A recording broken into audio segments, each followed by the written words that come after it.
À l'heure où le chômage touche une bonne partie du pays, le secteur du service d'aide à la personne se développe de plus en plus. Le vieillissement de la population entraîne une forte croissance de demandes d'aide à la personne. Au cœur de ce secteur d'activité, l'Union nationale des associations de services de soins à domicile. Présentation de la structure avec Nicolas Bazot, directeur de l'UNA 47. C'est un réseau de plus de 1000 associations en France et plus précisément dans le 40, 32 associations de services et de soins à domicile. Nous, notre spécificité dans le Lot-et-Garonne, c'est vraiment les services d'aide à domicile. Donc, les services d'aide à domicile, c'est pour venir en aide aux, personnes âgées ou dépendantes avec un handicap, pour justement permettre et favoriser le maintien de la personne à son domicile. Quels sont les types de services justement que vous faites? Ça part de l'entretien de la maison, l'entretien du logement, jusqu'à l'aide à la personne. Donc l'aide à la personne, c'est préparation de repas, l'aide à la toilette, et c'est aussi de l'auxiliaire de vie sociale qui permet d'alimenter et de favoriser les relations sociales avec les personnes âgées, stimuler la mémoire par exemple pour quelqu'un qui est atteint d'Alzheimer. Alors, est-ce que vous avez quelques chiffres peut-être à nous donner sur l'emploi et l'aide à domicile ici en Lot-et-Garonne?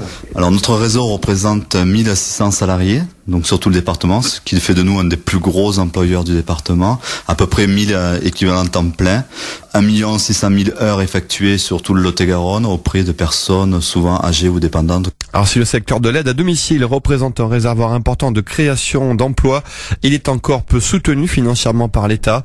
Malgré cette absence de ressources financières, les professionnels se mobilisent. Réunis en séminaire à La Rochelle, les directeurs de l'UNA ont décidé d'innover. Explication avec Nicolas Bazot, directeur de l'UNA 47. Il ne faut pas non plus attendre tout des financeurs, c'est aussi à nous de montrer qu'on peut être force de proposition.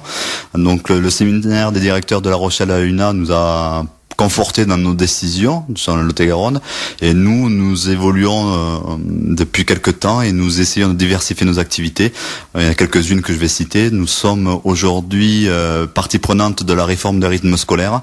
Donc nous allons signer avec les mairies de Bonne-Encontre et de Gratteloup pour participer à cette réforme des rythmes scolaires, et nous allons diffuser des ateliers bien grandir, permettre aux enfants des écoles d'avoir une éducation sur l'alimentation et tout ce que les règles civiques et qui sont parfois un petit peu oubliées. Quelles sont d'autres pistes de réflexion et d'innovation sur lesquelles vous travaillez ou vous réfléchissez? Alors il y en a plusieurs. Donc en termes d'emploi, nous avons signé l'année dernière une charte lutte contre toute discrimination à l'embauche. Donc maintenant notre objectif c'est de réunir tous les partenaires de l'emploi qui vont du conseil régional, conseil général, aux comités de communes, ainsi que pour l'emploi, mission locale et Cap Emploi, c'est-à-dire tous les acteurs de l'emploi, pour mettre en place un vrai parcours d'intégration, de tutorat et de formation de nos futurs salariés. Comme vous disiez, 1600 salariés, 220 personnes à la retraite d'ici 3 ans. Donc comment on les intègre, comment on les forme et comment on inculque, une culture d'entreprise un petit peu novatrice. Nicolas Bazot, directeur de l'UNA 47, et parmi les projets en Lot-et-Garonne, il y a la volonté d'intégrer les maisons pluridisciplinaires.